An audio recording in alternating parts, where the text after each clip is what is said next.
SpiceJet stock has been under pressure in trade, falling over 20% to date. Now, the airline's fleet has shrunk, curtailing its summer schedule. SpiceJet has raised 3,000 crore rupees last year, and that sparked hopes of a revival. But where do things really stand now? Madeeha Mujawar is here with more details on this. Madeeha, SpiceJet continuing to struggle. What does the future hold?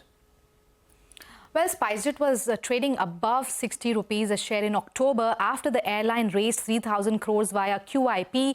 Since then, the stock is down over 30%. The revival seems to be taking time, with SpiceJet still struggling to ramp up its capacity. The airline cut down 57 flights in its summer schedule, as you were mentioning, as compared to what it had in the winter schedule. And the weekly schedule is down by 417 flights as against last summer. The airline's market share remained at 3.2% in February, obviously due to the constrained capacity. Now, SpiceJet has told CNBC-TV18 it has 24 planes in service, although when we checked live plane tracking site planespotter.com, it shows 22 operational planes. Now, in January, the airline had said it has 28 planes in service and it plans to unground 10 planes by mid-April. But instead of an increase, the fleet has in fact sharply decreased. SpiceJet says it has ungrounded 3 planes so far, and it had to return 5 planes that it had taken on wet lease at a high cost. The airline says that revival of other grounded planes is taking time due to global supply chain constraints. So, shortage of aircraft explains why it had to curtail the summer schedule. Now, the question raised here, has the 3,000 crore QIP really helped SpiceJet?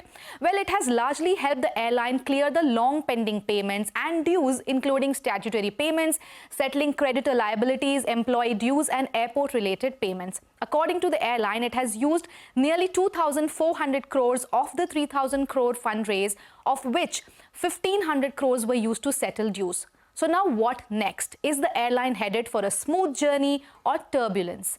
Sharing its plans to revive the grounded fleet, SpiceJet said it has sent MAX engines to US MRO Standard Aero Inc. for maintenance and repair, after which it expects several MAX planes to join the fleet. It said it is working with other OEMs and MRO partners to facilitate the restoration of more planes. So let's see what happens next. Well, interesting development there. We'll keep a close eye on it. Madeeha, thanks very much for bringing us that story. Now, the other big story we're focusing